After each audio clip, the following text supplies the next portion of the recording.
अस्सलाम वालेकुम नाज़रीन, मैं हूं आपका मेज़बान और अब्बास और आप देख रहे हैं प्रोग्राम आखिर क्यों। नाज़रीन, बात करें महंगाई के हवाले से तो जहां एक तरफ महंगाई का तूफ़ान बरपा है तो दूसरी जानिब जो माफिया है, माफिया ने अपनी लूट मार मचाई है जिसकी वजह से जो आवाम है वो बेहद परेशान है। बात करें अगर हम एलपीजी की कीमतों के हवाले से तो एलपीजी में मुल्तान शहर में जो रेट एलपीजी का है गवर्नमेंट की तरफ से मुकर्रर वो 240 रुपये, जबकि शहर में 280 से लेकर 290 रुपये तक एलपीजी फ़रोख्त हो रही है, जिसकी वजह से जो एलपीजी है मज़ीद महंगी मिल रही है लोगों को। और उस हवाले से जो रिक्शा ड्राइवर हजरात हैं वो बेहद परेशान हैं, होटल जो चला रहे हैं वो परेशान हैं, घरेलू सार्फिन तो वैसे ही परेशान थे। जहाँ बिल इतने ज़्यादा आ रहे हैं वहाँ दूसरी जानिब माफिया ने एलपीजी भी बहुत ज़्यादा महंगी कर दी है और जो इदारे हैं वो इसकी रोकथाम में मुकम्मल नाकाम है। आखिर क्यों? मज़ीद इस हवाले से शहरियों से बात करते हैं, जानते हैं कि एलपीजी महंगी होने की वजह से उन्हें किन परेशानियों का सामना है और वो कितने परेशान इस हवाले से बात करते हैं इनसे और जानते हैं कि इस हवाले से क्या कहना चाहेंगे ये और क्या इस हवाले से इनकी परेशानियां हैं। अस्सलाम वालेकुम। वालेकुम अस्सलाम। क्या नाम है आपका? मोहम्मद सरफराज। एलपीजी का रेट 240 रुपये, लेकिन शहर में तकरीबन 280 से लेकर 300 रुपये तक भी फ़रोख्त हो रही है, क्या कहना चाहेंगे? क्या कह सकते हो आप लोग या हम लोग क्या कह सकते हैं? इनका कोई कंट्रोल नहीं है, ना हुकूमत का इन पे है ना हमारा है। जहाँ एक तरफ महंगाई ने पहले ही आवाम को तंग कर रखा है, आप लोग पहले बड़े पिसे हुए हैं और अब माफिया ऊपर से जेबें खाली कर। माफिया का कोई कुछ नहीं कर सकता, गवर्नमेंट नहीं उसका कुछ बिगाड़ सकती, तो हम लोग क्या चीज़ है? माफिया आपकी हुकूमत के ऊपर है, माफिया हुकूमत से ज़्यादा है। माफिया को कोई छेड़े, कौन छेड़ता है? फिर वो आके खड़े हो जाते हैं, हाँ जी। मजबूर है आप भी तकरीबन इतनी महंगी एलपीजी। जाहिर बात है कि हमने तो डलवानी है, ये 1000 रुपये किलो करेंगे, हमने फिर भी डलवानी है। रोज़गार नहीं मिलेगा, बैठ जाएंगे आराम से। कि कितने परेशान हैं जो रिक्शा ड्राइवर हजरात हैं, उनका भी यही कहना है कि जो एलपीजी है वो महंगी होने की वजह से मजबूर हैं हम वही डलवाने पर, और जो इदारे हैं वो भी इस हवाले से बेहद परेशान हैं। और बाकी इस हवाले से जो मज़ीद भी जो शहरी हैं उनसे बात करते हैं और जानते हैं कि जो एलपीजी महंगी, एक तो पहले ही महंगाई है, दूसरी जानिब माफिया महंगी बेच रहा है। अस्सलाम वालेकुम। वालेकुम सलाम। क्या नाम है आपका? मोहम्मद इजाज़। एलपीजी की कीमत जहाँ 240 रुपये, शहर में कितने की मिल रही है आपको? 270 280 मुख्तलिफ रेट है, जहाँ का किसी का दिल कर रहा वो रेट लगा रहे हैं। जबकि गवर्नमेंट ने 38 रुपये महंगी करके 240 रुपये रेट निकाला है और दुकानदार कोई 180 की, 280 की, 270 की, इस हिसाब से बेच रहे हैं। लेकिन रोकथाम के लिए मुकम्मल नाकाम है इंतजामिया, अपने मन पसंदीदा रेट्स पर ही शहर में आपको मिल रही है। आप मुझे ये बताएं कौन सी ऐसी चीज़ है जिस पर इंतजामिया कंट्रोल कर रही है? आवाम उसमें पिस रही है, गैस है, बिजली है, हर चीज़ महंगी है। ये हालांकि अब वज़ीर-ए-आज़म ने आके तो कंट्रोल नहीं करना, इंतजामिया ने करना है। इंतजामिया यही जो इलाके का मुतलका डीसीओ है उसको चाहिए मार्केट में फिर इलाके में मजिस्ट्रेट फिरे, नहीं वो कुर्सियों पर बैठे हैं, अपना ड्यूटी दे रहे हैं, अंदर से खा पी के निकले, टाइम ख़त्म हुआ, घर चले गए। कोई फिक्र वाक़ा नहीं आवाम क्या कर रही है क्या नहीं कर रही। वैसे आप कितने परेशान? अब महंगी डलवा कर उतना जो कारोबार है क्या उस हवाले से उतना चल रहा है? यार बात पता क्या, हर चीज़ एक मजबूरी के तहत इस्तेमाल हो रही। पाकिस्तान में आटा ले रहे हैं, मजबूर हैं खाने, बिजली इस्तेमाल कर रहे हैं, बिल इंतहा से ज़्यादा भर रहे हैं, मजबूरी है, क्या करें, उसके बगैर गुजारा नहीं है। एलपीजी है, गाड़ी चलानी है, रोज़ी करनी है तो डलवानी पड़ेगी। अब सस्ती मिले महंगी मिले डलवानी तो है, अब ये मजबूर है, क्या करें। अवाम हर चीज़ पे तंग आई हुई है, मजबूर है अवाम, हर चीज़ पर तंग आई हुई है और जो माफिया है उसकी रोकथाम में जो इंतज़ामिया है मुकम्मल तौर पर नाकाम है। कोई चीज़ ऐसी नहीं है शहर में जो गवर्नमेंट रेट्स पर मिल रही हो, कोई चीज़ ऐसी नहीं है जिसकी जो गवर्नमेंट का रेट मुकर्रर है उस पर आपको मिल रही हो। और इस हवाले से जो मज़ीद हमारे साथ रिक्शा ड्राइवर हज़रात हैं उनसे भी बात करते हैं और उनसे भी जानते हैं कि इस हवाले से कितने परेशान हैं, कितना कारोबार मुतासिर हो रहा है। अस्सलाम वालेकुम। सर क्या हाल है? क्या नाम है आपका? इरफान मेरा नाम है। एलपीजी 240 रुपये गवर्नमेंट का रेट मुकर्रर, कितने की मिल रही है? 280 भी मिल रही है, 270 भी मिल रही है। इस टाइम तो समझ लो किसी चीज़ का भी रेट नहीं है। रात को कुछ और होगा, सुबह कुछ और होगा, ये तो एक हकीकत। पसंदीदा रेट पर ही बिक रही है। मन पसंदीदा कोई पूछने वाला ही नहीं है ना भाईजान। असल बात ये है ना, कोई पूछने वाला हो ना, कोई पता लगे हाँ भी ये हुकूमत है, ये पूछेगी हमारे से। जब कोई पूछने वाला किसी से कोई नहीं है तो बात क्या करेंगे। अब आप खुद ही सोच रहे हो कि चीनी का गवर्नमेंट का क्या रेट है और वैसे का रेट है, एलपीजी का वैसे का रेट है और वैसे का दे, वैसे दुकानदार क्या दे रहे हैं। फल फ्रूट वाले पे चले जाओ तो वैसे गवर्नमेंट का क्या रेट है, ये क्या रेट दे रहे हैं। खाने पीने में चले जाओ तो यही काम है, आटा चीनी घी, कौन सा रेट है जिसका कोई हुकूमत ने संभाल रखा हो, कोई चीज़ नहीं है। कोई मतलब कोई रेट भी रोकथाम किसी भाई चीज़ की? इस हुकूमत से तो बिल्कुल ही तवक्का ही नहीं थी जो इसने कर दिखाया है, लेकिन हमें नहीं उम्मीद कि अब ये चल पड़ेगी आवाम। वो कहते हैं ना गरीब मर गया, वाकई भी मर गया। आज हमें पता लगा कि वाकई में मर गया। मजीद जो महंगी आप डलवा रहे हैं एलपीजी, तो उस हवाले से जो सवारी है उतना किराया दे रही है, इतनी आमदनी। सवारी तो मेरे भाई रोने लग जाती है। यकीन करो अभी एक सवारी को ये शाहीन मार्केट से आया, एक पेशेंट था, वो बोला मेरे पास है ही 150, बेटा मुझे 22 नंबर छोड़ दो। कोई रिक्शे वाला उसे ले जाने के लिए तैयार नहीं था। उसकी वजह क्या है कि एलपीजी इतनी महंगी, पेट्रोल इतना, सैड मोबाइल इतना महंगा है। उसको छोड़ के आओ, उसने सिर्फ दुआएं दी हैं और उसने कहा मेरे पास मेरे बेटा है ही नहीं, मेरा बस नहीं चला। यकीन करो मैं 150 भी उसे दे देता, लेकिन क्या था मैं खुद भी भूखा मरता था अगर मैं उसे देता था, मेरे पास भी नहीं था। आज ये हालात था। आप जब तंदूर में रोटी लगवाने चले जाओ, उसने भी 6 रुपये रोटी लगवाई के कर दी हैं। 20 रुपये की रोटी दे रहा है जो जिसका 200 ग्राम ही वज़न नहीं है। क्या खाएंगे, एक टाइम का खाना खाना मुश्किल हो गया अब, ये एक हकीकत है। बिजली के बिल देख लें आप, यकीन करें इतने बिल नहीं है, इतने से ज़्यादा टैक्स है। ऊपर से पेट्रोल भी महंगा, पेट्रोल डलवा नहीं सकते। पेट्रोल तो वैसे दूर की बात होगी मेरे भाई, अब हम गैस भी, पेट्रोल 231 रुपये है, 331, 333, यानी कि 340 रुपये बढ़ गया एक किस्म का। 340, हम 280 रुपये में गैस डलवा रहे हैं। हमें यही अफोर्ड नहीं कर रही तो हम बिजली के बिल और घर के गैस के बिल कैसे अफोर्ड करेंगे। बिजली के बिल, घर में गैस के बिल कैसे अफोर्ड करेंगे। मजीद भी शहरी हमारे साथ मौजूद हैं। क्या नाम है आपका? मोहम्मद आकाश। घर में जब सिलेंडर लेकर जाते हैं एलपीजी का और आगे माफिया अपनी मनपसंदीदा रेट्स पर बेच रहा है, क्या कहना चाहेंगे?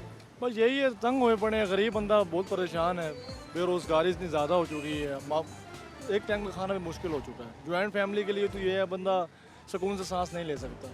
जैसे अक्सर बंदा बाल बच्चों को बाहर पार्किंग में लेके जाता था, पार्किंग तो क्या, इंजॉयमेंट का तो सवाल पैदा होता ही नहीं है, क्योंकि रोज़गार भी इतना है नहीं, जो खाना भी मिल जाए इस एक टाइम के तो बहुत बड़ी गनीमत है। ये सोचते हैं कि हुक्मरान को कुछ मेहरबानी करें, लेकिन करेंगे नहीं है, क्योंकि उनके अपने ऐशो आराम में ज़िंदगी गुजर रही है। वो कहते हैं हम गरीब मरती तो मरे, हमारा कोई कसूर नहीं है। तो जिस तरह बाइक चला रहे हैं तो पेट्रोल इतना महंगा हो गया है, तो मोटरसाइकिल चलाना, बाइक चलाना कितना मुश्किल है? बहुत मुश्किल हो चुका है। पेट्रोल बस कैसे डलवा सकते हैं, 100 रुपये का डलवाया, 14 नंबर से यहाँ तक आए, बंद करे खड़े हैं, मतलब पेट्रोल अब नहीं गिला रहे। एक टाइम ऐसा था गाड़ी स्टार्ट आती थी बंद नहीं करते थे, अब तो वो सोच के डालते हैं कि कहाँ जाएँ, कैसे करेंगे। बदन के बहुत ज़्यादा बेरोजगार। आज मंडी गए हैं, मंडी दोस्त ने जानवर लेना था, वहाँ पे 3000 के पीछे बंदा मार दिया, बंदे ने बंदा मार दिया फायर मार के, क्यों मुझे 3000 ज़्यादा मांग रहा था, उसके बाद नहीं थे। बदन इंसान अब हो चुका है 1000-2000 से भी ज़्यादा महंगा नहीं हो सकता, सस्ता हो चुका है। 1000 रुपये तो बंदा मर जाता है, क्यों? बेरोज़गारी है, रोज़गार नहीं है। अगर रोज़गार अच्छा हो तो इंसान की कीमत हो, इंसान की कीमत है ही नहीं, कोई कीमत नहीं इंसान की। चोरी चकारियाँ भी इस हवाले से बहुत आम हो गई हैं। कोई 50 रुपये दे तो बंदा को हर काम कर रहे हैं, 100 रुपये के पीछे हर बंदा काम कर रहा है। अब किसी को कहते हैं कि यार फ़र्ज़ करें कि यार कोई हमारे घर में भूखा मर रहा है, वो कहेगा अच्छा मैं तो, घर में सारे मर रहे हैं ना, मैं जा रहा हूँ, कोई कार रहा डालूंगा, घर वाले तो खा लेंगे, मैं मरूंगा तो मैं मर जाऊँगा ना। वैसे तो सारे मर गए, सारों के साथ बैठ के मर रहे हैं। कहने का मतलब ये है कि बहुत आवाम परेशान है, बहुत परेशान है, इनको कुछ थोड़ा सा ख्याल आ भी नहीं रहा, ना आना है। आवाम बहुत परेशान है, हुक्मरानों के सरों पर जूं तक नहीं रेंग रही, ना हुक्मरान इस हवाले से कुछ कर रहे हैं। माफिया आवाम को लूटने में वैसे सरगर्म है। क्या कहना चाहेंगे? माफिया एक जानिब जहां आवाम को इतना लूट रहा है, आवाम की जेबें खाली कर रहा है, जहाँ एलपीजी का रेट मुकर्रर 240 था और शहर में तकरीबन 300 रुपये तक फ़रोख्त हो रही है फ़ी किलो। माफिया ऊपर से लूट रहा है, महंगाई इतनी ज़्यादा हो गई है, क्या कहना चाहेंगे? बिस्मिल्लाहिर्रहमानिर्रहीम। सरकार बात यह है, लोगों ने ना स्टॉक कर लिया है, ज़ख़ीरा अंदोशी कर ली है, जो तो अब चीनी 90 रुपये लेके 90-95 लेके 220 रुपये बेच रहे हैं ये दुकानदार। मंडी में चले जाओ, गल्ला मंडी में चले जाओ, सब्ज़ मंडी में चले जाओ, हर चीज़ का। और हमारे सरकारी इदारे जो है ना, जो चेक करने वाले, वो चेक एंड बैलेंस ही नहीं है, कोई पूछने वाला नहीं है, सरकारी लिस्ट ही नहीं है किसी की चीज़ पर। और हत्ता कि यहाँ तक कोई गरीब का तो फाले अब 10 रुपये 50 रुपये बोरी बढ़ते हैं, ये 20 रुपये किलो बढ़ा देते हैं दुकानदार। ये दुकानदारों का भी कसूर है, उनको भी थोड़ा सा ख्याल रखना चाहिए। रोकथाम नहीं कर रहे, इसके इदारे इस टाइम क्या कर रहे हैं, आप क्या देख? अदारे तो कहीं नज़र ही नहीं आ रहे सरकार, मीडिया के सिवा। आप आवाज़ उठा रहे हैं तो अदारे तो कहीं भी कोई मस्टेट नज़र नहीं आ रहा, कोई छापा नहीं मार रहा है, कुछ नहीं। अब मुर्गी का रेट कहाँ है, और हत्ता कि गर्मी में मुर्गी लोग गुर्बत में तो खाई नहीं जाती, उसका हर चीज़ का एक चीज़ नहीं है सर, हर एक तो अब सुई तक, सुई जो है ना, सुई कपड़ा सीने की, वो भी ना 20 रुपए की हो गई है, जो 2 रुपए की मिलती, 3 की मिलती। अब माछी लेने चलो 6 रुपए की। आटा वो नमक है जो सबसे सस्ता था, वो 25 रुपए किलो हो गया। अब तो ये तो आलम हो गया सरकार, इससे ज़्यादा क्या होगा। आप हालात जिस तरह महंगाई की तरफ बढ़ते चले जा रहे हैं, आने वाले दिनों में क्या देख? अरे आने वाले दिनों में अल्लाह ही बेहतर कर सकता है, मगर जो हुकूमत कर रही है ना हमारे साथ, जो ये इंतज़ामिया हुकूमत कर रही है, खुदा जानता है। साहब जी यहाँ तक तो ऐसे ऐसे अच्छे बंदे ना चले गए, तो ये अब इनको पता नहीं है। अब वो जो है ना 21 तारीख को नवाज शरीफ आ रहा है, कोई तवक्को है अल्लाह पे, तवक्को तो अल्लाह पे है, मगर ये है वो कह रही है हम शायद कुछ हो जाए, शायद कुछ हो जाए, शायद कुछ बन जाए, वरना चांस बहुत है। अगर ये नवाज शरीफ आता है ना, खुद लीडर आता है, इस पे चांस है इस पे 50% समझ लो, ज़्यादा नहीं 50% है, शायद कुछ कर ले, वरना इस हुकूमत से भी तवक्का नहीं है। जितनी की महंगाई हो चुकी ना, मेरा ख्याल ये है कि अब बहुत मुश्किल है, इनके बस से भी बाहर है, क्योंकि एक बच्चा लाखों रुपए का कर्जाई हो चुका है, वो बहुत मुश्किल है। 2.5 लाख से भी ऊपर हो गया भाईजान। और अब तक हम जो है ना कब तक ये गुलामी करेंगे इनकी हिंदुओं की, कब तक कर्जा लेंगे? इस कर्जे से निजात दिलवाने वाले अब से यो जो है ना न्याज जो हमें इसके छुटकारा दे दे या छुटकारा दिलवा दे। कोई अल्लाह का अच्छा बंदा आ जाए, अच्छे सारे अच्छे हैं, मगर क्या है नीयतें सही नहीं है। सारी बात नीयत के ऊपर है सरकार, हमारी जो है ना हुक्मरानों की नीयतें नहीं है। वो जो देखा इसमें भी मिलावट, उसमें भी मिलावट। गला मंडी में चले जाओ तो हत्ता के इतनी मिलावट, चीनी में मिलावट, और हत्ता के मिर्चों में मिलावट, इतनी मिलावट हो रही है पूछने वाला नहीं। और हत्ता के तेज़ाब डाला जाता है मिर्चों में, बताने वाले बता रहे हैं तेज़ाब डाला जाता है। और ये भूरा लकड़ी का वो हमें खिला रहे हैं रंग कर करके, उसमें तेज़ाब डाल दिया। हत्ता के कभी भी मिर्चों को कीड़ियाँ नहीं चढ़ती, मैंने कीड़ियाँ चढ़ती हुई मिर्चों को देखी हैं, जो घर में कीड़ियाँ। अरे गायब है सवाल। सर हमारा बांग्लादेश सबसे ज़्यादा पीछे होता था, ऐसा था ना जिससे कोई भी नहीं देता था करता। आज हम पाकिस्तान सबसे पीछे और बांग्लादेश आगे जा रहा है, उसकी वजह क्या है? जो करेंसी है वो भी हमारे से ज़्यादा है। वो सोचे ना, बांग्लादेश सबसे पीछे मुल्क होता था जिसको कोई कर्जा दे के राजी नहीं था, आज वो बांग्लादेश आगे क्यों है? उसकी वजह कभी किसी ने सोची है? हुक्मरान जो भी बैठता है अपना सोचता और चला जाता है, फिर वो पता क्या कहता है जब जाने का, भाई वो कर गए, पिछले कर गए, भाई पिछले जो करेंगे उसमें तो तुम इन्वॉल्व थे, अभी तुम ही हो। संभालना किसने? तुम लोगों ने संभालना, अगर नहीं संभाल सकते तो फिर छोड़ दो। इससे बेहतर है लीजिए, हम वैसे भी वो हो गए तो मरने के काबिल तो वैसे ही हो गए हैं, मर चुके हैं बल्कि। तो मेरा ख्याल ये है कि हम वैसे मरे हुए ठीक हैं, हमें जितनी मर्जी जूतियाँ मार ले, ये हुक्मरान जूतियाँ ही मार रहे हैं हमें, और क्या करें? ये बिजली का बिल बढ़ गया, ये यूनिट का रेट बढ़ गया, ये फलानी जगह, वो जूती इससे बढ़ गया और कुछ नहीं है हमारे पास। जिल्लत है। बाकी नाज़रीन सुन सकते हैं कि जहाँ से हमारा जो दिहाड़ीदार तबका है, रक्षा ड्राइवर हजरात हैं, सबका यही कहना है कि जो माफिया है उसे बेलगाम करने के लिए इदारे बिल्कुल नाकाम हैं। इदारों का अब जो कंट्रोल है वो माफिया पर नहीं है, जिसकी वजह से यही गरीब आवाम पिस रही है, यही मजबूर आवाम पिस रही है। और इनका यही कहना है कि जहाँ माफिया के ख़िलाफ़ हुकूमत को स्टैंड लेना चाहिए, इदारों को स्टैंड लेना चाहिए, वहीं ज़ख़ीरा दो जो हजरात हैं उनके ख़िलाफ़ भी सख्त से सख्त एक्शन करना चाहिए। तो जिनकी वजह से भी महंगाई का जो अंसर है वो भी बढ़ता चला जा रहा है। मज़ीद भी शहरियों से बात करते हैं एक ब्रेक के बाद।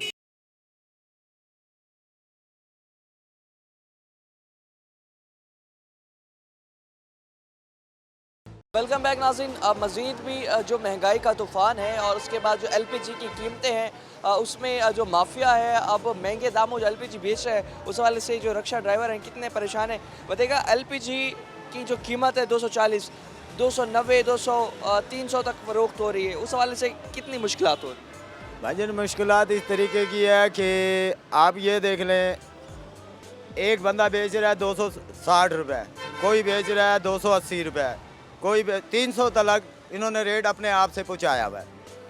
इनके ऊपर जब एक्शन होता है वो जुर्माना करके जाते हैं, जुर्माना करके वो यूँ करके निकलते ही ये 20 रुपये हमारे पे डाल देते हैं।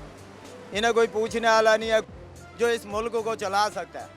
नहीं तो जितने हमारे हुक्मरान हैं कोई भी किसी काबिल का नहीं है। तो जो इन्हें जुर्माने होते हैं वो आप लोगों के ही अपना हमारे सर होते हैं, वो जुर्माना करके 5,000 ठोक के जाते हैं।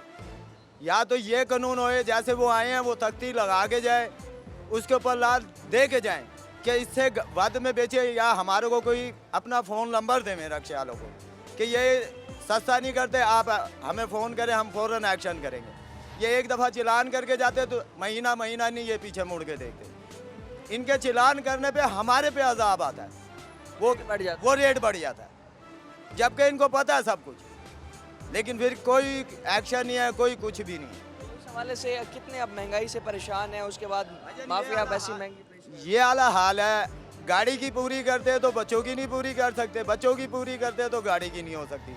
जाहिर है गाड़ी की नहीं करेंगे तो दूसरे दिन के लिए क्या, सिर्फ चांस पे चल रहे हैं कि अल्लाह रिस्क देगा, उसकी आस पे जी रहे हैं। नहीं तो हमारा जीने का हालात बुरे हैं। मुतालबा करेंगे हुकूमत से कोई? हुकूमत से क्या मुतालबा करें? हुकूमत से तो यही कह सकते हैं कि कुछ हमारे बारे में सोच सकते हो तो सोच लो, नहीं तो हम तो भुगते खड़े हैं, यूं ही रोते रोते पिटते पिटते हमने मर जाना है। पूरे शहर में एलपीजी ऐसे ही महंगी ऐसी ऐसी आप इसी चौक के ऊपर मेरे साथ चलने, मैं 10 रेट दिखा सकता हूँ आपको। 80 रुपये भी है, 60 रुपये, सामने टोटल तख्ती 60 की लगी हुई है, जबकि अभी इनका चलान होया है वो पर्ची का 222 रुपये बोल के गए हैं मजिस्ट्रेट, 222 का रेट दे के गए हैं। इन्होंने तख्ती नहीं हटाए, इन्होंने वही 60 रखी है। ये भी अभी इन्होंने 70 कर दी थी जिस वक्त वो चलान करके गए हैं। अब पता नहीं अल्लाह की तरफ से कोई गैरत आई है, इन्हें शर्म आई है तो इन्होंने 60 फिर करी है, उससे घट नहीं करी इन्होंने। 200 वैसे 40 चल रहा है रेट जो गवर्नमेंट। 222 रुपये गवर्नमेंट दे के गई है रेट। हम मौजूदा खड़े हुए थे, उन्होंने 222 रुपये, उन्होंने कहा जी हमें कुछ नहीं बचता। उन्होंने 222 भी जब दिया कि इनके बचत के साथ, इनकी बचत के साथ दिया। वैसे उन्होंने 215 का पेड़ रेट था या कुछ, उन्होंने कहा 7 रुपये किलो पीछे बढ़ाओ। 55 किलो का एक सिलेंडर होता है, 7 रुपये किलो पीछे भी बढ़ाए तो इन्हें रोजी मिलती है। ये बताएं जिस तरह से रक्षा चला रहे हैं, एक वक्त की रोटी कमाना कितना मुश्किल है? भाई बात वही है, मैंने पहले भी एक बात करी है कि हम सिर्फ अल्लाह की आस पे चल रहे हैं। इन अवाम की आस पे चलें तो हम मरे पड़े हैं। सिर्फ एक अल्लाह ने, पता नहीं वो रिस्क का वादा अल्लाह ने करा है, लेकिन इन हमारी हुक्मरान हो गए, हमारी अवाम हो गई, इन्होंने हमारे से छीनने का काम करा कि ये दुनिया ख़त्म हो जाए। लेकिन ये रब की तरफ से हम चल रहे हैं तो चल रहे हैं, नहीं तो हमारा चलने का निज़ाम नहीं है। जो निज़ाम है मुल्क का धर्म भरम है, उस हवाले से जो शहरी हैं, रक्षा ड्राइवर हैं, उनका यही कहना है कि जो एलपीजी माफिया है वो महंगे दामों ही एलपीजी बेच रहा है। और इस हवाले से जो मज़ीद रक्षा ड्राइवर हजरात हैं उनसे भी बात करते हैं, जानते हैं। और इनका रक्षा ड्राइवर हजरात का ये भी कहना है जब हम एलपीजी वालों को फ़ाइन हो तो उस फ़ाइन की मद में भी उसकी कीमत जो है बढ़ा देते हैं। मज़ीद भी हमारे साथ जो रक्षा ड्राइवर हजरात हैं मौजूद हैं। बताइएगा एलपीजी जिस तरह महंगे दामों मिल रही है, जो रेट है गवर्नमेंट का रेट है और उस हवाले से उससे ज़्यादा ही बेचा जा रहा है, उस हवाले से फिर महंगी ख़रीद कर रक्षा चलाने में कोई बचत रह गई है? नहीं जी, बस जलालत ही है किस्म की। बच्चों की रोज़ी पूरी करने, रोटी पूरी हो रही है, पता नहीं किस तरह, बहुत मुश्किल हो रही है। एलपीजी बहुत महंगी होगी, पेट्रोल इतना महंगा हो गया। पेट्रोल तो डलवा ही नहीं सकते ना। हाँ जी, पेट्रोल तो डलवा ही नहीं सकता, बहुत महंगाई हुई है इस टाइम। बिल आ रहे हैं, 500 रुपये घर लेके जाते हैं, 1000 रुपये खर्चा होता है घर का। बहुत रोज़गार बहुत मुश्किल हो गया, बच्चों का रोटी कमानी बहुत मुश्किल है अब। 400-500 रुपए में अपना आप किस तरह से करें, जिस तरह से अपना वो इतनी हाँ, किलो लेके जा रहे हैं, जहाँ 5 किलो लेके जाते थे वहाँ किलो पे आ गए हैं। बस रुकी सुखी करके गुजारा कर रहे हैं, रोटी बच्चों का पेट पाल रहे हैं बस, और कुछ नहीं। हालात बहुत ख़राब हैं आजकल। गवर्नमेंट से कोई मुतालबा करेंगे? गवर्नमेंट बस कुछ भी नहीं कर रही, हर चीज़ पे महंगाई गवर्नमेंट ने किया हुआ है। गरीब को तो मार दिया है बिल्कुल ही। गवर्नमेंट सुनती कहाँ है हमारी? गवर्नमेंट तो बस अपना ख्याल करती है अपना। गवर्नमेंट ने कोई किसी गरीब का नहीं ख्याल किया, उसने गरीब को मार दिया आते ही गवर्नमेंट ने। जिस तरह से अब ये महंगे दामों पूरे शहर में एलपीजी फरोख्त हो रही है, आप नहीं देखते इसके खिलाफ कोई एक्शन वगैरह कुछ नहीं हो रहा? एक्शन गवर्नमेंट ले सकती है, एक्शन हम तो नहीं ले सकते। गरीब आदमी तो जितनी वो फरोख्त करेंगे हमने तो जाहिर है लेना पड़ेगा। गवर्नमेंट कोई इकदाम नहीं उठा। गवर्नमेंट कोई नहीं कर रही इसका। गवर्नमेंट करेगी तो हमें कोई फ़ायदा होगा कोई इसका। गवर्नमेंट कुछ नहीं कर रही इसके। टैक्स लिए जाते हैं आप? हाँ जी, 9,500 रुपये का बिल कल भर के आए हैं। अब क्या करें जी?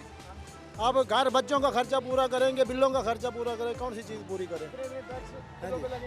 अब चलाने भी वही कर रहे हैं, कमाने भी नहीं दे रहे। 2-2 हज़ार रुपये भर के कैंट पास भी बनवाए खड़े हैं, वो भी आके खोस रहे हैं।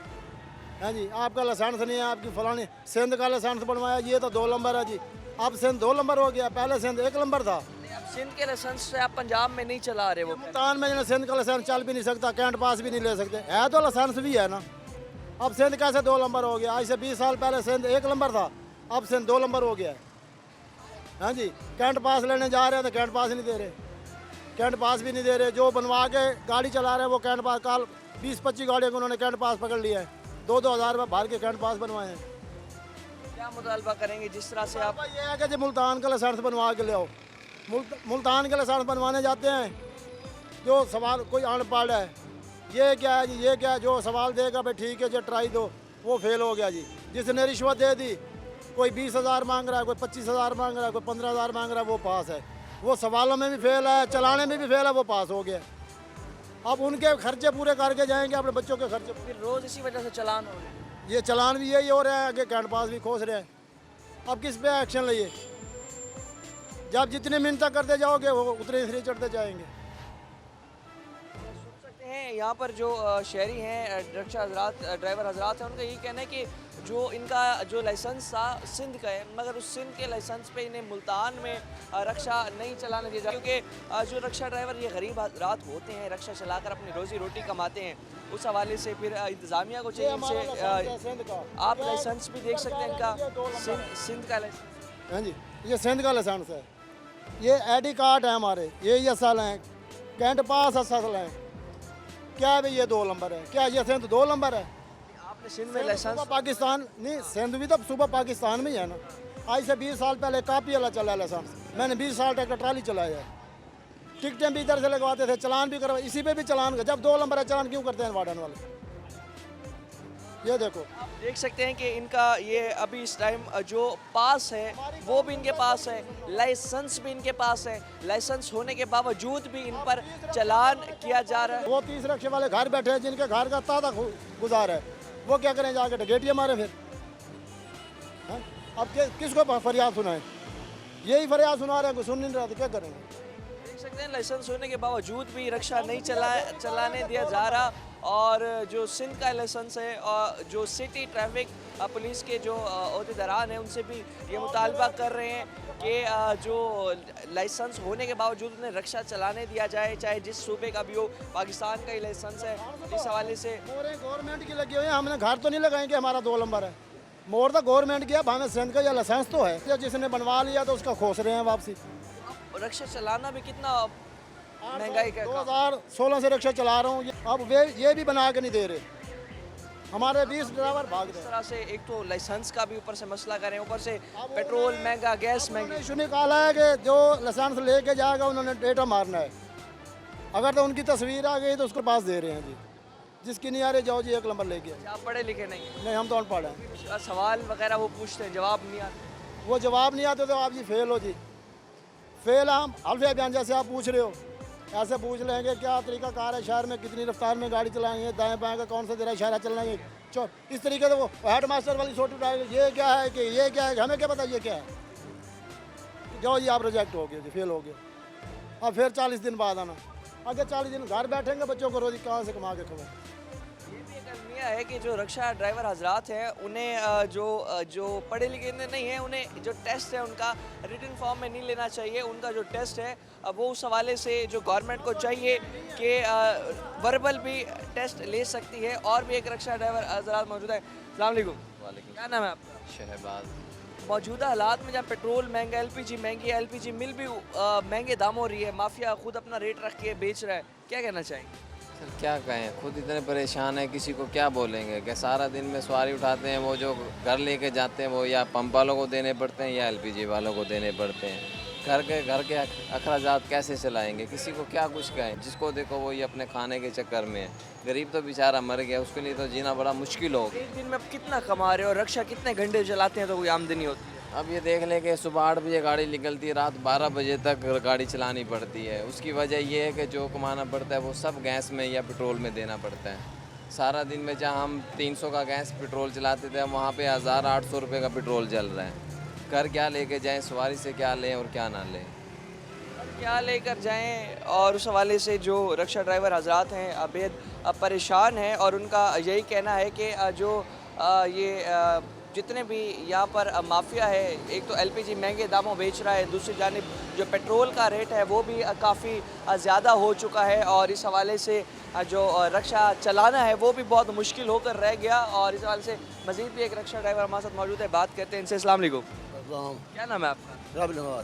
ये बताइएगा, जिस तरह से एलपीजी महंगी मिल रही है, अपनी मन पसंदीदा रेट पे एलपीजी बेच रहे हैं, पेट्रोल भी महंगा है, रिक्शा चलाना कितना मुश्किल हो गया और रोटी कमाना कितना मुश्किल है? रोटी तो दूर की गल, सालन के पैसे नहीं बचते शाम को। ये अपनी मन मानी के कोई 60 दे रहा है, कोई 70 दे रहा है, कोई 80 दे रहा है, कोई 90 दे रहा है, 200। ये अपनी मनमानी कर रहे हैं, कोई गरीब है कोई तर्स नहीं कर रही है, ना हुकूमत तो न कंपनी वाले। और बस आप मजबूर हैं महंगी एलपीजी लेने पर? ले रहे ठंडा कर दे, क्या करें, शाम को 100 रुपये बाद जाने तो फिर चलो शुक्र है, चलो जाके बच्चों को खिलाऊँ। 100 रुपये में कैसे गुजारा करते हैं? 150 रुपये किलो आटा मिल रहा है, बस वो आटा ले जाने खाली खा को गुजारा कर लेने पे। कोई सालन सब आदत नहीं खा सकते, असं कपड़ा नहीं पा सकते, असं गवर्नमेंट से एक मुतालबा करेंगे? जरूर करेंगे, गवर्नमेंट क्यों नहीं करेगी। क्या मुतालबा करेंगे? भाई ये कोई सस्ते चीज़ें करो, बस कोई रियायत करें कम से कम।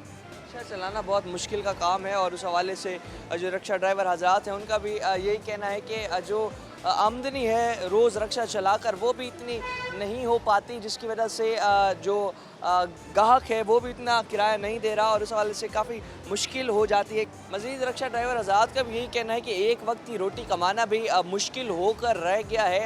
एलपीजी माफिया जो है उसके ख़िलाफ़ एक्शन होना चाहिए, और जो मन पसंदीदा रेट पर एलपीजी बेची जा रही है, महकमा सिविल डिफेंस और जो जितने भी मुतलका इदारे हैं उनकी कारकर्दगी पर सवालिया निशान है, और ये जितने भी इदारे हैं उन्हें चाहिए कि जो एलपीजी की कीमतें हैं उन्हें कंट्रोल में लाए, और जो मन पसंदीदा रेट पर बेच रहे हैं उनके खिलाफ सख्त से सख्त एक्शन किया जाए। कुछ हज़ार के चालान ना हो, जबकि उनकी दुकानें सील होनी चाहिए, ताकि जो रिक्शा ड्राइवर हजरात हैं और घरेलू सारिफीन भी जो हैं जो कि अब एलपीजी इस्तेमाल करते हैं, क्योंकि गैस वैसे तो घरों में आ नहीं रही, हर कोई एलपीजी इस्तेमाल कर रहा है, तो उस हवाले से इन पर सख्त सख्त एक्शन होना चाहिए, ताकि ये जो रेट है गवर्नमेंट का रेट है उस पर बेचें। मज़ीद भी इस हवाले से जो परेशान आवाम है उससे बात करते हैं, हमारे साथ रहेगा वक्त तो एक ब्रेक का।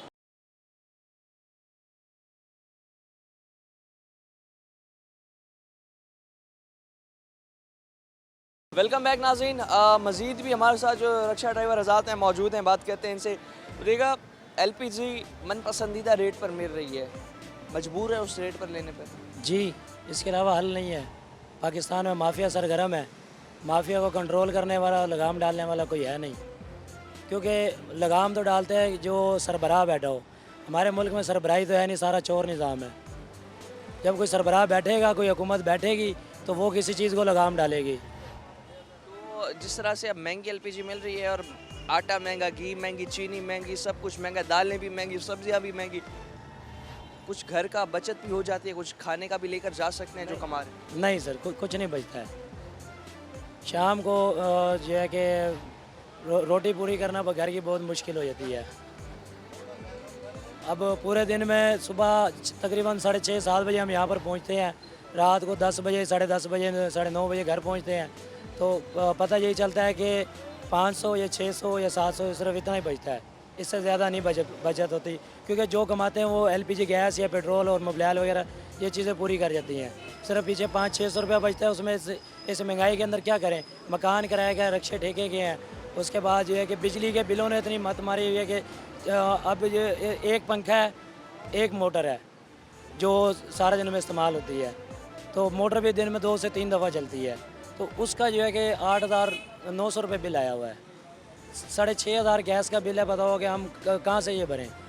10,000 मकान का किराया, एक दिन में तकरीबन 400-500 रुपये ही बस तकरीबन इतना ही बचता है, 400-500-600 बस। आटा जहाँ 250 तकरीबन 200-250 रुपये तक किलो है, और बाकी चीज़ें इतनी महंगी हैं, बहुत मुश्किल हुआ हुआ है, निज़ाम ज़िंदगी चलाना बहुत मुश्किल हुआ हुआ है। ये सिर्फ अल्लाह ताला है जो लोगों की इज़्ज़तें अल्लाह ताला ने रखी हुई हैं। बाकी जो है कि अगर इस मुल्क के सरबराहों की अगर बात की जाए, तो इन लोगों ने हमें भिखारी से भी बदतर बना दिया है। इस पाकिस्तानी कौम को बेकारी एक होता है ना, बेकारी से भी बदतर किया हुआ है। इन लोगों का कोई हाल नहीं है कि ये इस मुल्क में सिर्फ अगर अब इस मुल्क को बचा सकता है, हमें अगर कोई चला सकता है तो वो सिर्फ इस्लामी निज़ाम है, निज़ाम मुस्तफ़ा है। उसके अलावा जो है कि अगर ये कहते हैं कि जमहूरियत या ये जो दूसरी लिबरल सेकुलरिज्म है, ये इस मुल्क को नहीं बचा सकते ना चला सकते। सुन सकते हैं कि यहाँ पर जितने भी रिक्शा ड्राइवर हजरात हैं उनका यही कहना है कि मजबूर हैं महंगी एलपीजी लेने पर, और जो बचत है दिन में 400 से 500 रुपये हो रही है। आप खुद सोचें कि जब ये रिक्शा ड्राइवर हजरात घर जाते होंगे तो 400 से 500 रुपये में क्या ख़रीद पाते होंगे, जहाँ पर आटे का आप रेट आपके सामने है, चीनी महंगी है, उसके बाद दालें महंगी हैं, सब्ज़ियाँ महंगी हैं, तो एक वक्त की रोटी खाना भी इनके लिए बेहद मुश्किल होगा। मज़ीद भी इस हवाले से हमारे साथ जो और हजरात हैं मौजूद है, शहरी बात करते हैं इनसे। बताइएगा आप, एलपीजी जहाँ पर गवर्नमेंट का रेट 240 है, मिल तकरीबन 280 290 इतने की रही है, एक माफिया सरगर्म है, ऊपर से महंगाई है, हालात कितने ख़राब हैं? हालात आप बेहतर जानते हैं, और हुक्मरान भी सुन रहे हैं, सब कुछ पता है उनको, हर चीज़ महंगी है। जिसका किराए का मकान है, रिक्शे का ठेका, एलपीजी महंगी, जो गवर्नमेंट का रेट के उससे ज़्यादा दे रहे हैं, महंगी दे रहे हैं। उसके बावजूद कोई सुनने वाला देखने वाला नहीं है।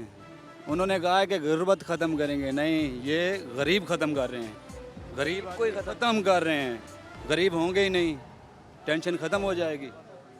तो इस वजह से क्या कह सकते हैं, बैठे हैं, ये गाड़ी खड़ी हैं, रोज़गार ही नहीं है तो क्या करें, गाड़ी बंद खड़ी है, ये कितनी गाड़ी खड़ी हैं, रोज़गार भी नहीं है, ऊपर से महंगाई भी है, बिजली के बिल भी हैं, गैस के बिल भी हैं, कोई रोकने वाला नहीं है, कोई पूछने वाला नहीं है, किसी ने पूछना भी नहीं है। ये आएंगे तिजोरियाँ भरेंगे जाएंगे। यहाँ पे सिर्फ हुक्मरानी होगी, बाहर जाके खाएंगे पिएंगे ऐश करेंगे, बस, और कोई काम नहीं है इनका। गरीब का नहीं सोचेंगे, सोचने वाला है ही नहीं, कोई भी नहीं है गरीब का सोचने वाला कोई भी नहीं है। एक और भी शहरी मौजूद है। महंगाई जिस तरह से बढ़ती चली जा रही है, एक वक्त की रोटी कमाना भी कितना मुश्किल हो गया आप लोग? भाईजान बहुत मुश्किल है, एक वक्त की रोटी भी, घी आपके सामने देख लें 600 रुपये किलो से कम नहीं दे रहे। आटा वो नहीं मिल रहा, ब्लैक में आटा दे रहे हैं, 160 रुपये किलो आटा है।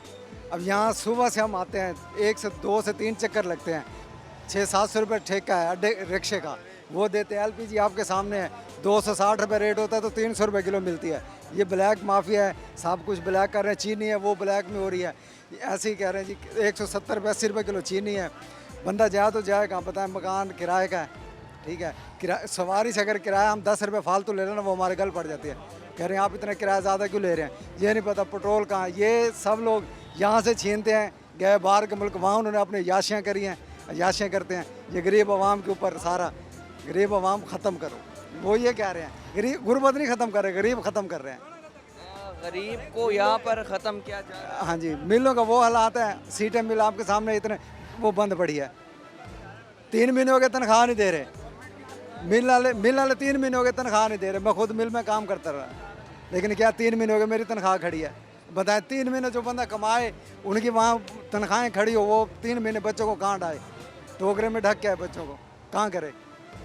जो अगर इधर करते हैं तो इधर माफिया है, वो सरगर्म है, एलपीजी वो महंगी है, मोबाइल वो महंगा है, गाड़ियाँ इतनी ज़्यादा हैं, बंदा कहाँ जाए। रिक्शे जो हैं ये ऐसे ही मतलब फालतू खड़े हैं, कोई किराया सवारी नहीं मेरी सवाल से खड़े हैं ना, ये देख लें आप कितने रिक्शे खड़े हैं। रोज़गार हो तो बंदा निकले ना। नंबर आता है यहाँ पे, नंबर अड्डे के नंबर जब आता है ना, तकरीबन 4 घंटे 5 घंटे बाद नंबर आता है। दिन में 3 चक्कर लगते हैं, 3 चक्करों में क्या करेगा, घर का किराया देगा, चूल्हा चलाएगा, क्या करेगा, गैस डलवाएगा। 4 घंटे बाद बारी आती है, 4 घंटे लग जाते हैं, 4 घंटे बाद एक चक्कर। यहाँ पे 50-100 रिक्शा खड़ा है, और 50-100 रिक्शा अगर ये 3-4 घंटे बाद भी नंबर आए, एक बंदे का कम से कम 3-4 घंटे बाद नंबर आए, 3 चक्कर लगेंगे, 2 चक्कर लगते हैं। अड्डे पर खड़ने का कोई टैक्स तो नहीं लिया जाता? चक्कर के हैं 30 रुपये, हर चक्कर के 30 रुपये। 30 रुपये यहाँ पे अड्डा मैनेजर है। 30 रुपये किस चीज़ के लिए? यहाँ पे शेड्यूल के मुताबिक चलाते हैं ना, इस वजह से लेते हैं। के लिए नंबर चलाने के लिए, गत्ता चलाने के लिए, चलो भाई एक बंदा होता है ना, वो दिहाड़ी पे रखा हुआ है ना उसको, चलो उसकी दिहाड़ी बन जाती है 500-600, और कुछ नहीं है बस। उसकी दिहाड़ी बनती है, और मतलब यहाँ पर जितने भी लोग हैं, यहाँ जगह गवर्नमेंट की जगह पर खुद अड्डा चला रहे हैं, वो खुद चला रहे हैं। वो से आप क्यों वैसी सवारी नहीं मेरी आगे, अगर वो 30-30 रुपये अड्डे से लें फिर।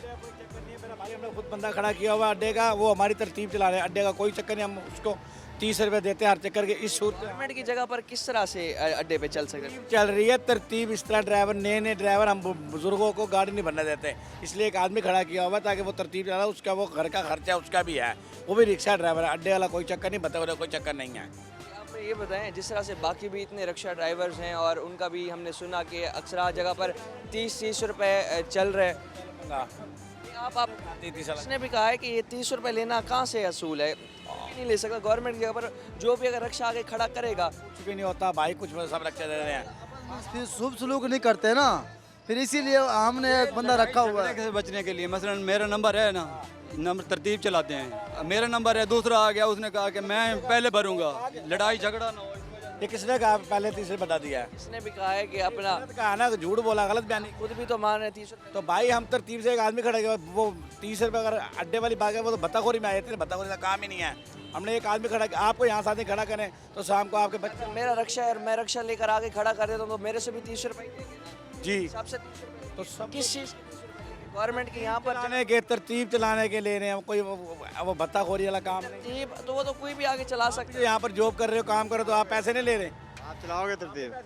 तरतीब जो भी चलाए, लेकिन गवर्नमेंट की जगह पर आप किस तरह से बड़ा हो घर में एक बड़ा बना के उसकी तरतीब तो बनती है ना भाईजान, वो तरतीब से चला रहे हैं, कोई भत्ताखोरी वाला काम नहीं, कोई ऐसी बात नहीं है। यहाँ पर नाज़रीन आप देख सकते हैं कि अच्छा यहाँ पर आप इस टाइम के अड्डा मैनेजर हैं। कुछ भी नहीं हूँ, मैं भी रिक्शा ड्राइवर हूँ भाईजान, वो रिक्शा खड़ा मेरा, मैं भी रिक्शा ड्राइवर हूँ, ये रही चाबी मेरे पास। हाँ मैं भी रिक्शा ड्राइवर हूँ भाई, मैं ट्रक ड्राइवर ना, मेरा कोई चक्कर वगैरह कोई चक्कर नहीं है। नाज़रीन जो गवर्नमेंट आप जिसने भी कहा है जिसने भी कहा है ना, गलत कहा है, झूठ का गलत कर रहा है ना वो। नहीं पता, वो नवा बंदा है ना, उसको नहीं पता ना, इसलिए उसने कहा दिया। नाज़रीन देख सकते हैं यहाँ पर आपके जिस तरह से गवर्नमेंट की जगह कोई भी अपना रक्षा लेकर आता है तो उस हवाले से ये देखिए जिस तरह से 30 रुपए लिए जा रहे हैं, आप खुद भी आपने माना और उसके बाद आप गर्म भी हो रहे हैं, गुस्सा भी कर रहे हैं। किसने बताया ना गलत कर रहे हैं ना भाई, वो गलत बयान नहीं कर रहा, गलत बात कर रहा है। आप हमारे से इंटरव्यू ले रहे हो, बात कर रहे हो, आपको तनख्वाह नहीं मिलती, आपके बच्चे नहीं, आपका घर बार नहीं है। जो बंदा हमने यहाँ खड़ा किया हुआ, ड्राइवर भाई हमारा वो खड़ा किया हुआ, आखिर उसके भी कबीलदार है, बाल बच्चे हैं, उसका अखराजात नहीं है घर। कौन है बंदा? कौन? रक्षा ड्राइवर ही है, हमारा दोस्त है, रक्षा ड्राइवर। आज आप खड़े हो जाओ, आप हमसे ले लो, कल ये खड़ा ये ले लें हम लोगों से, उसके बाद आपको ख़त्म छुट्टी, फिर अगला बंदा खड़ा कर देंगे। नाज़रीन सुन सकते हैं आपके जिस तरह से एक तो माफिया जिस तरह से सरगर्म है लूटने में आवाम को, दूसरी जानिब हमारी अपनी भी गफलत होती है। आप देख सकते हैं इन रक्षा ड्राइवर हजरात को जिन्हें रक्षा खड़े करने का 30 रुपये लिया जाता है, 30 रुपये इनसे वसूल की जाता है भत्ते की सूरत में। गवर्नमेंट की जगह है, गवर्नमेंट की जगह पर कौन 30 रुपये ले सकता है, किसी की इजाज़त नहीं होती। मगर जो हमारे रक्षा ड्राइवर हजरात हैं वो भी बेबस होकर कहते हैं ठीक है हमसे 30 रुपये लो, हमें उस पर अपना चलाएं। LPG माफिया जो है, LPG माफिया भी इस हवाले से सरगर्म है। आप माफिया भी देख सकते हैं, रक्षा ड्राइवर जो खड़ा करते हैं रक्षा, वो भी 30 रुपये भत्ता देने पर मजबूर है। एक अपना रक्षा ड्राइवर से आपने सुना, ये भी 30 रुपये दे रहे हैं, ये भी 30 रुपये दे रहे हैं, 30 रुपये ये भी इस हवाले से 30 रुपये देकर खुश हैं। इस चीज़ से 30 रुपये देकर ये भी खुश हैं। और ये देखिए आप देखिए जिस शख्स ने बताया उस शख्स के साथ किस तरह से थ्रेट किया जा रहा है, उसे धमकियाँ दी जा रही हैं। ये इस चीज़ में हम खुद भी मुलविस होते हैं। माफिया जो होता है उसे हम खुद ही प्रमाण देते हैं, बेशक LPG माफिया हो जो गवर्नमेंट का रेट मुकर्रर है उससे ऊपर बेच रहा है। दूसरी जानिब यहाँ पर जो अड्डों पर 30 रुपए वसूल किए जाते हैं, किस चीज़ के वसूल किए जाते हैं? ये सिर्फ जो मिली भगत होती है कुछ रक्षा ड्राइवर हजरात की, उस वजह से 30 रुपए वसूल किए जा रहे हैं। गवर्नमेंट को चाहिए इस चीज़ पर सख्त से सख्त एक्शन ले, इंतज़ामिया को चाहिए सख्त से सख्त एक्शन ले। जब तक हम भी खुद नहीं सुधरेंगे, हमारा मुल्क नहीं सुधरेगा और जो माफिया है इसे कोई लगाम नहीं डाल सकेगा। इस वक्त हमें चाहिए कि हम माफिया के खिलाफ स्टैंड लें, ना कि हम माफिया का साथ दें। अभी भी आप देख सकते हैं थ्रेट कर रहे हैं उस बंदे को जिसने हमें बात की, जिसने हमें बताया। तो इस हवाले से हम आला हुक्काम से गुजारिश करेंगे, आला हुक्काम से मुतालबा करेंगे कि जहाँ पर जिस तरह से ये जो माफिया है अड्डों पर भी जो गरीब आवाम होती है, उसे रक्षा ड्राइवर हजरात होते हैं, उनसे जहाँ भी भत्ताखोरी वसूल की जा रही है उनके खिलाफ एक्शन लिया जाए। इस वक्त भी हम ये देरा अड्डा चौक, अजीज़ होटल चौक है, अजीज़ होटल चौक जहाँ पर ये काम किया जा रहा है, इंतज़ामिया इस हवाले से एक्शन ले। इस चीज़ पर जो कमिश्नर मुल्तान साहब हैं वो भी नोटिस लें, जितने भी आला हुकाम हैं इस हवाले से नोटिस लें, और जितने भी जो अड्डे हैं रक्षों के, वहाँ पर अगर इस तरह से 30-30 रुपये जो गरीब रक्षा ड्राइवर्स हैं उनसे वसूल किए जा रहे हैं, उस चीज़ का नोटिस लें और जो मुलजिमान हो उनके खिलाफ सख्त से सख्त कार्रवाई की जाए। और जितने भी जो मजबूर रक्षा ड्राइवर हजरात होते हैं अगर उनसे वसूल कर रहे हैं तो उस हवाले से किया जाए। मज़ीद भी जो आवाम की मुश्किलात हैं टीम आखिर क्यों आप तक पहुँचाएगी। अभी अपने मेज़बान और नवाज़ को दीजिए इजाज़त। अल्लाह निगहबान।